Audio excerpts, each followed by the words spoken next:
All right, our next mission is for Project MUN. As you can imagine, they really like the moon, right? There's their flag. They also really like to make faces with their crafts, I guess. We got the two antennas, little eyes. Even like sunk the batteries into the probe core just to make the eyes. Nice. In any case, we got one HG5 on the back here, looks like, and 2 solar panels. I hope the single HG5 is enough to do their mission. So this little guy here, along with 2 friends that look just like it, are going to be a Mooner network, basically. It's a network over the moon. So they got some science instruments and stuff here to gauge out the stuff around moon and stuff too. And they got about 1,100 meters per second of delta V on this little craft, which, like, again, I don't know whether this thing can stand the test of time. I guess we're going to find out. This may not be enough range. We'll see. But it also may not be enough to survive the dark side with just the single battery. And they've opted for the OKTO instead of the HECS. So there's also less charge here. So we'll see how that goes. Again, when you submit a craft file, I do not edit it. There is nothing I will do to it, period. But I am going to add a decoupler so that I can mount it to my own hardware and then reroute the part. So then I just reroute everything to the decoupler, and then we make this a subassembly. So we take your craft and we say, this is the KSAT1 SAM PM. So we're gonna bring this down to the drop assembly. We're gonna go with KSAT 1 SAM and then PM on the back side of that. All right. So that's yours. Good. We can put that away. Then we also have another one. Okay, so we also have another one, and same exact craft, same exact thing, except this one also has a camera on the top of it, and they've by default they got the camera facing right into the antenna, but this thing does swivel and move around, so that's fine. So this one here is going solar. This one is going to basically swing by the moon. It's gonna pass by the moon with a flyby, take some pictures on its way, but then it's going solar. We're gonna finally get things out into Kerbal orbit. If you're not familiar with KSP, Kerbal with an OL, that's the name of the sun. Basically like Sol, except Kerb, all. Yeah. Anyway, so same exact thing with this. It's got the same name except for the C to note that it has a camera. So. We're going to grab the decoupler once more, grab this, and then we reroute the part to this. And then we go ahead and make another subassembly so that I can have the one with the camera. And we can say KSAT 1C, 1C SAM, and then this is for Project MUN. Okay. Good. So we got the 2 sub-assemblies. Great. Let's go ahead and take a look really quick here at the craft that we're going to use to launch these. This is our ComNet 4, or ComNet 1, I guess, for Project MUN. There's 4 mounting plates here, and then this central core is going to help push us where we need to go. So we're going to take Project MUN's stuff here, and we're going to go with 3 in position. We're going to place them individually. We don't need symmetry on this. We are going to want to rotate so that the stuff is kind of in the right spot. Yeah, this looks pretty good. We'll probably rotate this one as well, just to kind of keep the solar panels on the outside, and also to keep the HG5 on the outside, because we're going to want to extend these, at least, when we're getting them going. So, whoops. Make sure we're grabbing the decoupler. There we go. And stick that there and rotate. I think it's like this will be acceptable. Yeah. All right. So if these 3 are all mounted to this, and then finally we grab the camera, and the camera one can go like that. So there we go. And this has 5,600 meters per second of delta V. So it's packing. It's doing some pretty good stuff. We do need to, however, that's not accurate because it's all because of the staging. So what I need to do instead is take these 2, these 2 right here need to come down like this, and then these need to just pop up atop. All right, so 5200 looks a little bit more accurate, just a tad bit. We do want to change the staging one more time to have just these two firing. There we go. And then the rest of these can just go and do its thing. Looks to me like, yeah, this should be, I believe this should be fine.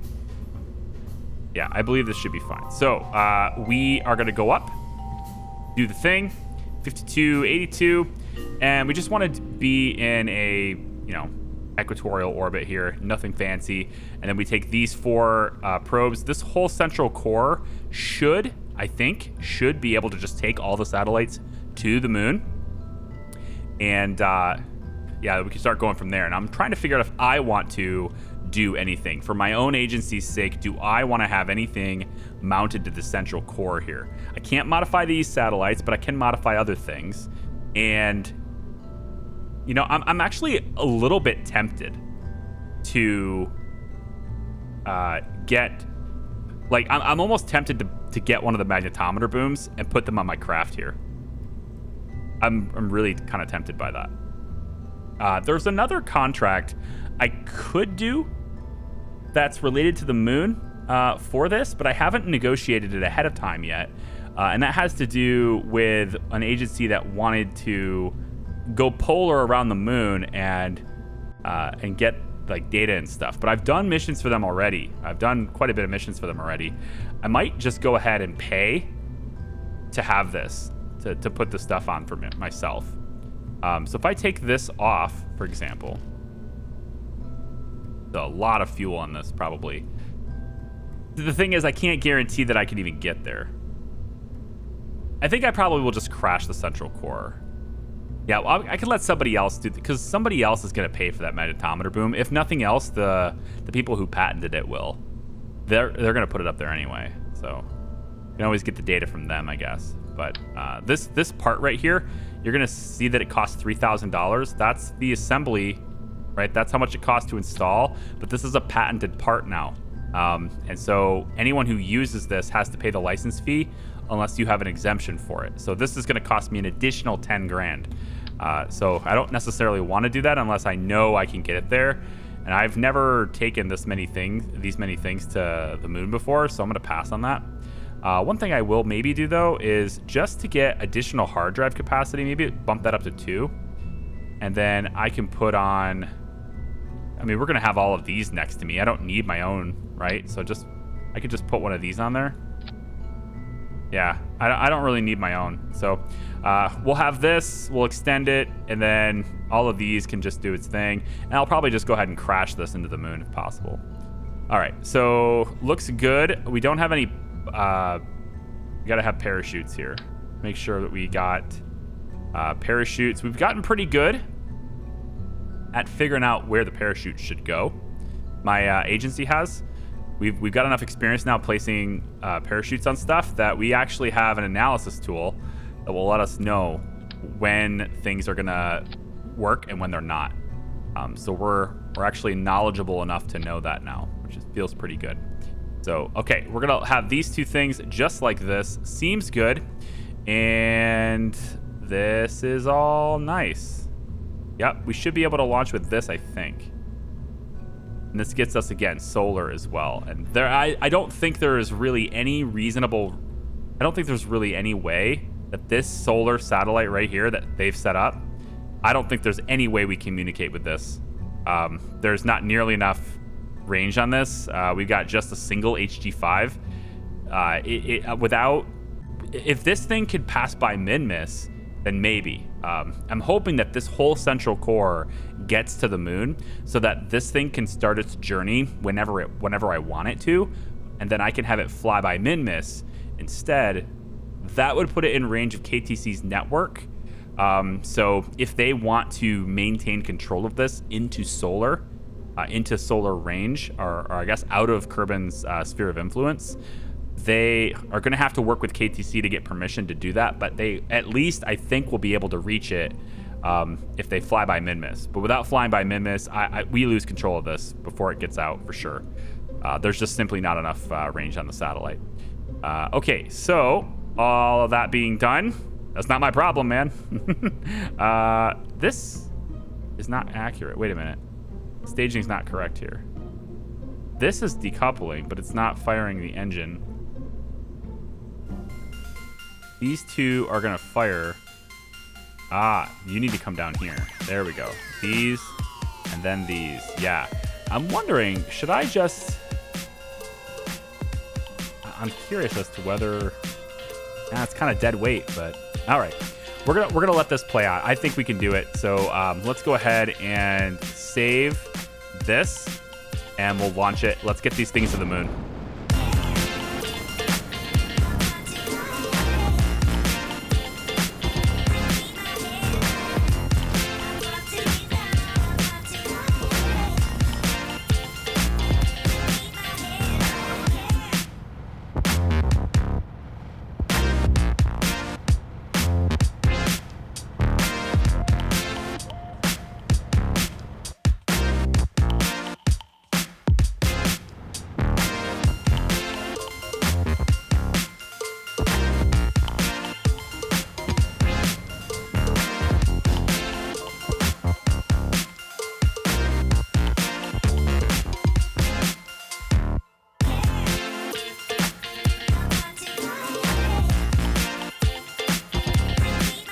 So for this moon launch, I kind of wanted to make sure there was no space junk. And that's a little problematic because the central piece that's holding the 4 satellites on, it needs to go somewhere and do something.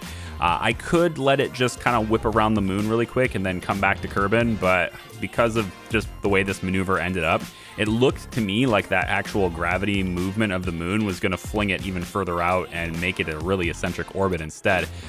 So I got this idea that I need to crash it into the moon. So the central piece is going to crash into the moon. And so in order to do that a little bit better in the moment, especially just trying to make sure that I don't have to worry about losing connection or anything, I'm actually going to have 3 out of these 4 satellites detach right now while we're still in Kerbin on our way towards the moon, and they will finalize their encounters with the moon separately. This is going to give them variable timing so that they each arrive within like a couple of minutes of each other, but it's going to allow me to perform the circularization that I want and then switch to another craft and do it again, switch to the next one and do it again in rapid succession, while also allowing me to take the solar satellite that's here and to basically make it use the Oberth effect just a little bit with it and have it burn right near the moon to get it slingshotted as far as possible. It won't be a problem to get that thing in solar orbit. And then the final thing I'm going to do then at that point is just to turn the central part around, use the remainder of the fuel that's there to basically make it crash into the moon. All right, the next mission, we're bringing back the noob. We're going to retry PMAG's mission with a much more controlled environment, I guess, so we shouldn't have any heat problems or anything on re-entry this time. We're also going to send up a mission for THC. This is the Horizon Corporation, and they have requested that we simply send up a tank that contains air, just a bunch of air in it, empty space. And we're going to monitor its temperature and things that happen. What happens to the air inside a tank in space, basically. We're going to do this starting the launch at night, so we don't have the sun. And then as we go higher up, we'll get a little bit of sun exposure on that tank, and then it will come back down. So they'll have variable different conditions and stuff, all transmitting back in real time. The last mission we have, or like I guess the third one we have on this, is from a company called Swan, or at least they go by the tag Swan. This is the Sporadic Wayfarers Agency Network. They have this really cool write-up for a description for this experiment. I'm not going to read the whole thing, but let's just say that we are looking to send up a device that they call the Blinkety Blink Blink Multicolor Light Emitter. And essentially it's a light that has a variety of different colors and it goes blink, blink, blink. And they want to make sure that the colors that they see when they're, having their DJ concerts or something, they want to make sure that the colors that they see here on Kerbin, here we go, see? They want to make sure that those lights look the same color when you see them from the ground on its way up into space, okay? So they're going to be looking up. All right, you're gonna make sure that these lights, they look the same color. So we're gonna have these things blinking in a variety of different colors as we go up and down. There you go. So this is the noob, and these three are on board this, and I probably should, just because I want to keep with convention here. I should probably go ahead and put the little separators, since these missions these guys have nothing to do with each other. So we're just going suborbital straight up, and then we're gonna come down controlled straight down. We're gonna have this stuff here, the boosters and stuff are gonna be collected, and that's basically it. That's this mission. So let's go.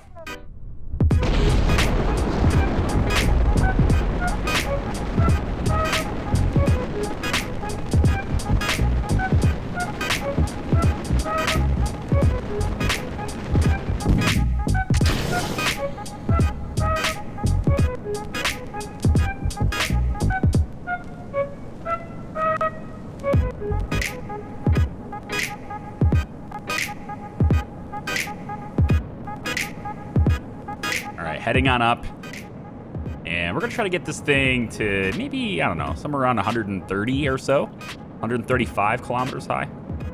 Yeah, we might touch 140. I don't know. We'll see. We just need to make sure we have enough fuel in this tank here to get our landing situation sorted. We want to make sure that we can slow ourselves down, because going straight down from this is a great way to burn up. So we just want to slow ourselves down a little bit. Then we'll decouple this, and we'll blow it up right next to this tank. So it'll be a really close proximity explosion right here next to the tank. I plan to basically decouple and then blow it up almost immediately. We'll see how that goes. And then the air in the tank here, right? They're analyzing the pressure within this thing. They want to see whether or not anything changes in the vacuum of space with temperature and all that kind of stuff. So we got the empty tank right there. So they're all ride sharing. And then hopefully down below here, Swan gets to see whether or not their red and their blue lights continue to look like red or blue lights as they go higher and higher. So yeah, that's what we're trying to analyze here. I think we're going to go ahead and stop this now, because our apoapsis is definitely high enough, over 140 now. So we'll just keep these on. It's blue and red. I think probably they would want us to, analyze a variety of different colors, maybe. So possibly we'll note it in the log that as of right now at 90, we begin to change the colors. Do I already have green before? It was red and blue, right? Yeah, red and blue, and then now it's yellow and green. And what do they look like? We're doing it at night, so it's easier to see the lights, right? All intentional. And then, of course, giving the tank variable temperatures as well is something that we wanted to do. So this is nighttime. We have the sun kind of on the other side. But then as we go higher, begin to get over that horizon, and the sun will start beating down on the tanks. And that will give us that, a little bit of change in temperature here as the sun comes up over the horizon, and we'll be able to see that reflected, hopefully. Normally, you would have to go into your probe core and go to sensors, and then you can see the temperature here. It's 408.4 K. But, 408.3 K, etc. And as you tilt it maybe away from the sun, I don't even know if the sensor actually changes at all.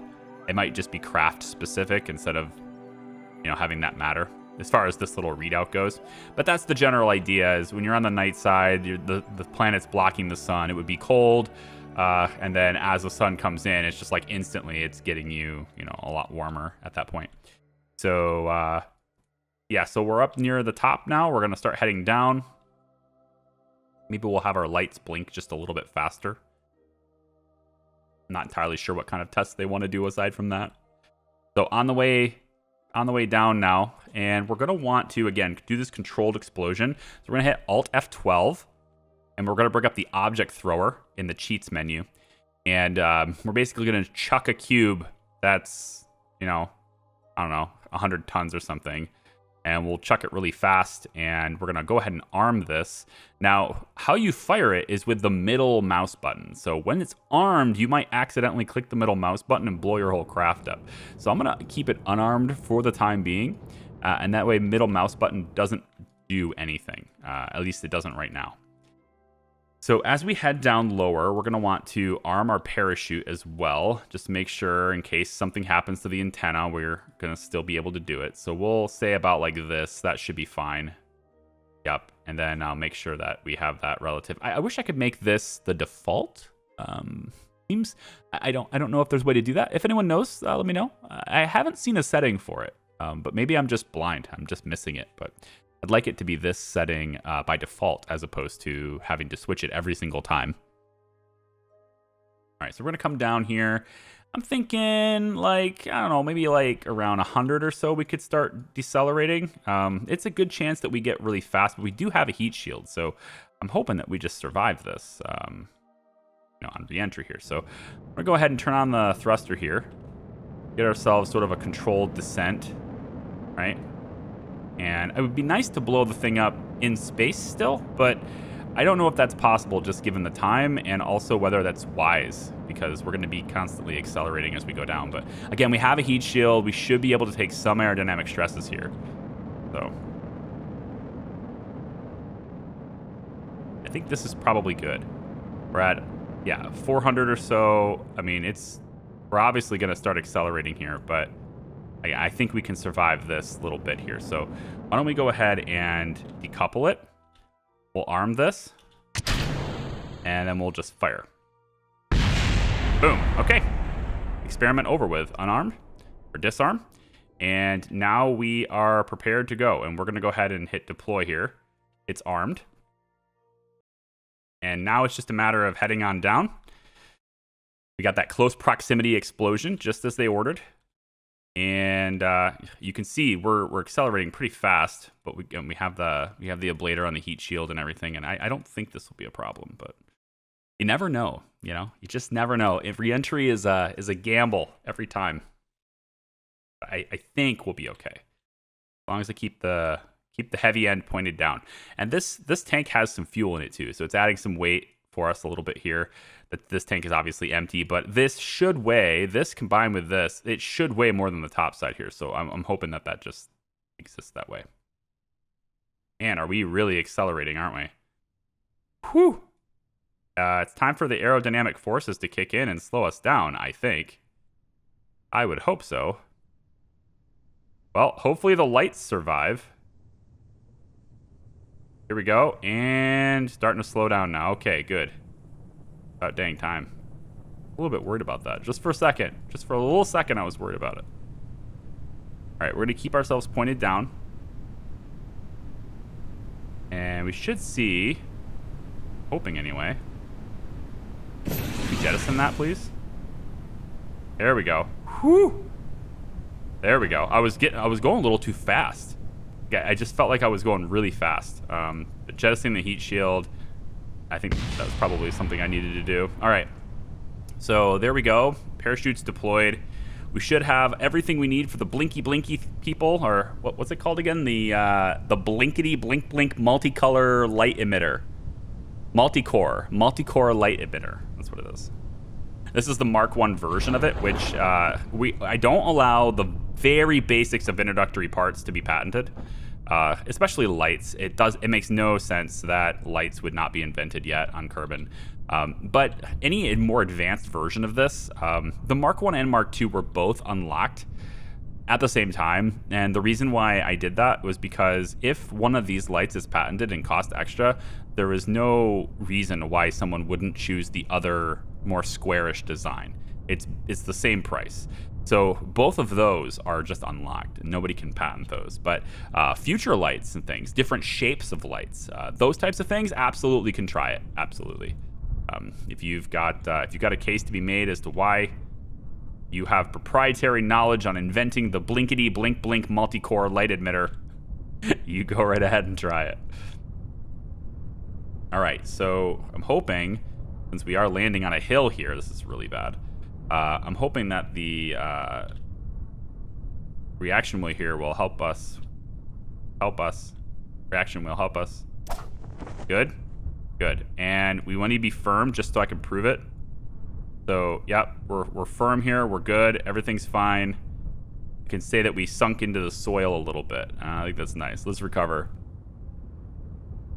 If it's going to slide down anyway and there's nothing I could do about it, I want to give it the chance to do that. Just, I feel like that's being fair. But if it's clearly, locked in that position, it's not moving, then it's fair to go ahead and recover it.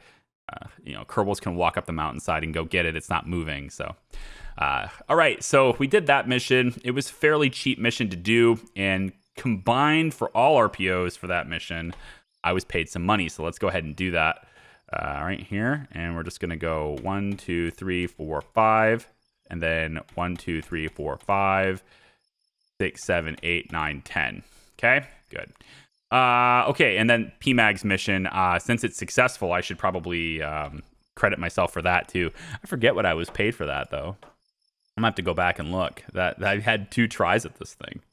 I gotta go back and check that. I'll add the credits between videos. I think it was 20K. I think my base rate for all launches is 20K. I don't launch anything off my launch pad unless I'm getting paid at least 20K. But when you ride share with things, you can share the cost of the launches a little bit, right? And that's kind of how this whole thing goes. So I think I charged 10 to the air tank people. Sorry, I'm drawing a blank. It's been a long day. And then I think I want to get it right. No, I want to get it right. The Horizon Corporation, DHC. I think I billed 10K to you guys, and then 5K to the Blinky Blink Light people, and then that combined was 15K. So normally I wouldn't launch that because it's not enough money. However, I also doubled it up by adding PMAG to it. Again, pyro mining and gases mission wasn't done yet, so I needed to do that in order to get paid for their contract. So there's a lot of stuff going on like that. Okay, so we have 84 science. It doesn't look like we have a whole lot left coming, but you know what? We do have MUN satellites, and I think we should go and look at the MUN satellites and see if we can't get these things, to get into orbit in their final orbits. All right, so the Project MUN launch has these 3 probes that are kind of heading out, and they're not that far apart. These 2 here, for example, are just 700 meters apart. And the reason why I needed to do it this way is just because the central core for that other launch, and I have to keep the relays displayed, otherwise the companions for this core are not going to display. Because all of these satellites that are heading out are marked as relays. So if I hide relays, I think what I'm going to end up doing, as long as you guys approve of this, I think what I'm going to end up doing here is, if anyone else needs satellites around Kerbin that's just a communication satellite, I'm just going to run it as a simulation, because I think we've demonstrated. That's the rule, is demonstrate before simulate, and I think we've done enough on the demonstration front. My only concern with that is it doesn't give a realistic perspective as to how much junk there is up there, and part of this whole super crowded space is kind of part of the fun in balancing it and wondering what will happen when RPOs, have launched so many things into space already. So I don't know if I should simulate it, right? I feel like it's balanced and appropriate to have all of them, go up there. So I don't know. We'll see. I'm gonna time accelerate here real quick. We're gonna see about getting this little guy here into the MUN's sphere of influence, which is not gonna happen right yet. The alarm clock is stopping me, and I'm not sure why, unless we're not arriving at Minmus yet, are we? No way. No way. No. KTC's over here, right? They're on their way over, and Minmus is way over here. So they're not lining up here. Basically, what I did with KTCs is I launched it out so that I could do other things while that's on its way, and raise money and raise funding. We're starting to bill people for the Minmus mission now, where I'm going to get ready to actually launch this. And so this is structured to where it goes past Minmus's orbit, and then it kind of hangs out here for 3 days. That's how long it takes to just do this. And then when it starts coming back, that's when it rendezvous with Minmus. So by the time, even though KTC's right here, if you're confused, even though KTC's right here, and Minmus is way over here, these 2 are going to rendezvous. This is going to slow down way and just hang out here. That's just how it works. It's going to go real slow, and it can't really do anything. And then as it starts to come back, Minmus will be here. So that's kind of nuts. It's just the way it goes. Okay, so I am going to keep accelerating time here. Looks like it's going to let me now. Nope. its alarm clock is definitely slowing me down, so I gotta figure out why that is. It's possible that there's just another maneuver somewhere. Comnet 1 approaching maneuver. Okay, I'm gonna jump to this vessel because this other one's not doing a maneuver at all. It's possible that this is just the alarm that I set just to make sure that I didn't miss it, right? Because I have 4 individual crafts here that have to do maneuvers individually to get captured by the moon here. So I just wanted to make sure I wasn't doing it, because like there's the 3 satellites, right? They're on their way individually, and then this craft has the 4th one in check. So we're gonna have this one basically is gonna rendezvous with the moon. It's gonna pass by it, but then when we are like clearly on our way out and getting ourselves like a little gravity assist or whatever, I'm gonna go ahead and decouple this and have it just burn forever to get to solar orbit, right? This thing's going solar. Kerbal or whatever, and then this central core is going to crash into the moon, so that I don't have space junk. And that's why this central core right now has some fuel left in it, is so that I could do that. At least that's what I'm hoping to be able to do. I need to extend this antenna so we don't lose connection, although I'm pretty sure we're going to lose it anyway. We'll see. We will see. So I need to make sure that I am selecting the correct probe. You can see that we're on a completely different timing, right? We're all going to reach the moon at slightly different timings. That's intentional, right? I gotta be able to switch to each craft to circularize them. Although these ones are very close together, so I'm a little hesitant on that, but we'll see. So let's go ahead and switch to this one. We shouldn't need to like go to loading screen to switch to a lot of these, because they're close enough to just you can use the brackets if you're not familiar with KSP. The little bracket icons, the same ones we use for the tags, right? To denote tags, the rename vessel. This PM right here, these brackets. It's next to the P key. Yeah, those ones switch between vessels that are already loaded in physics, and they have to be close enough to be loaded in physics. I don't know if, well, not loaded in. I don't think it's physics. I think it's just close enough, right? The vessel has to still be loaded.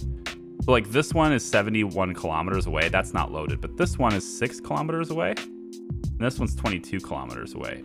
So I think they do have to be in physics range. But you'll notice that sometimes on like my polar orbit launches that I was doing before, you might notice that I'm able to bracket to the other craft anyway. And that's because crafts don't just become unloaded necessarily right away.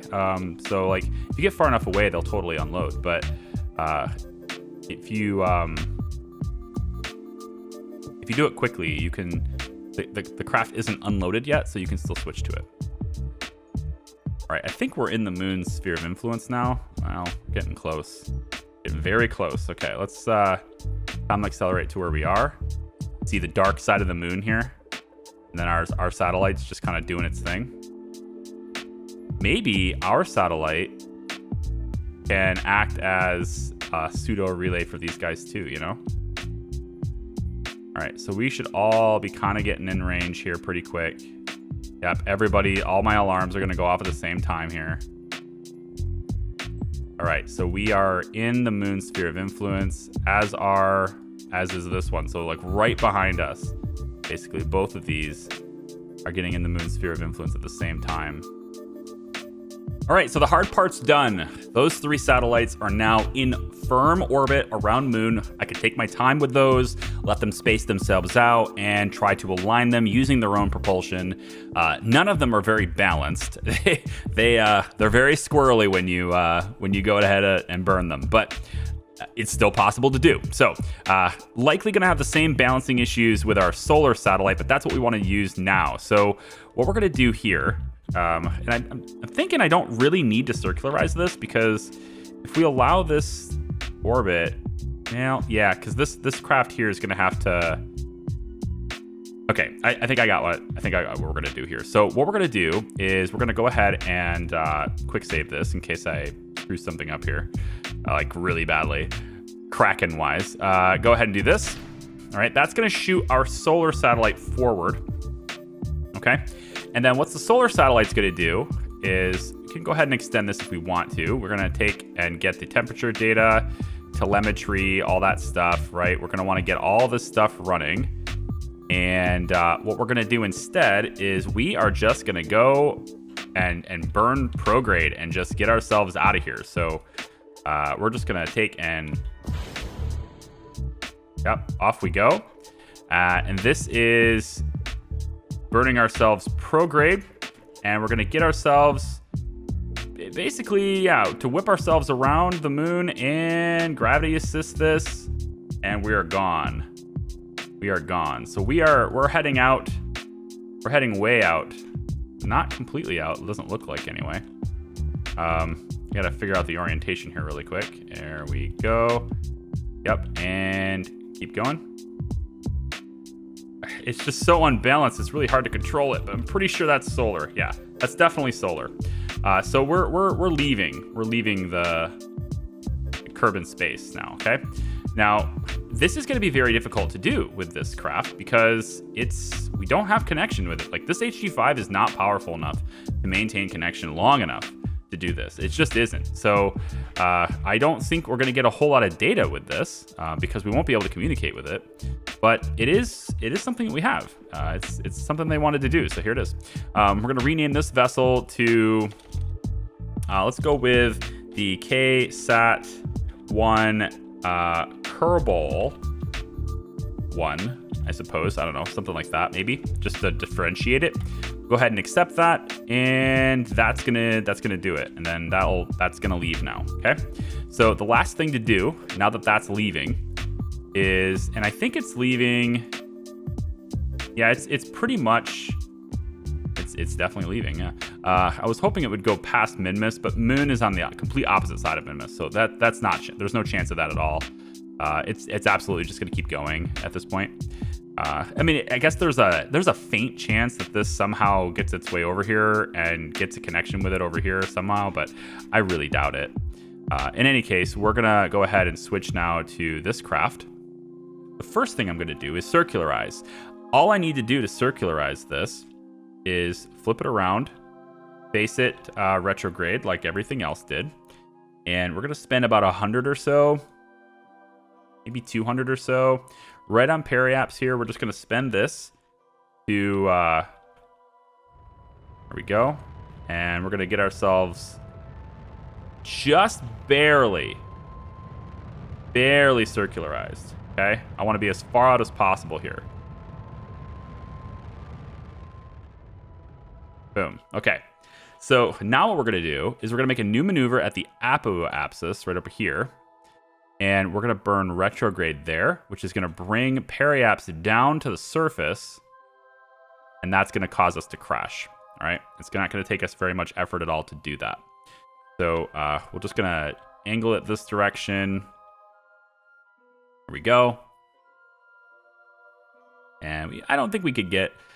We might have been able to do a light experiment here, but I think the other satellites can take care of that. All right. So now we're going to go ahead and just let it go. Around, go, and ComNat 1's batteries are almost dying. Of course they are. Of course they are, because there's no solar panels here. Hang on, how much time do I have left? 4 minutes. Okay, so basically no power at all. So we're going to have to do this differently. Instead, we're just going to burn retrograde now.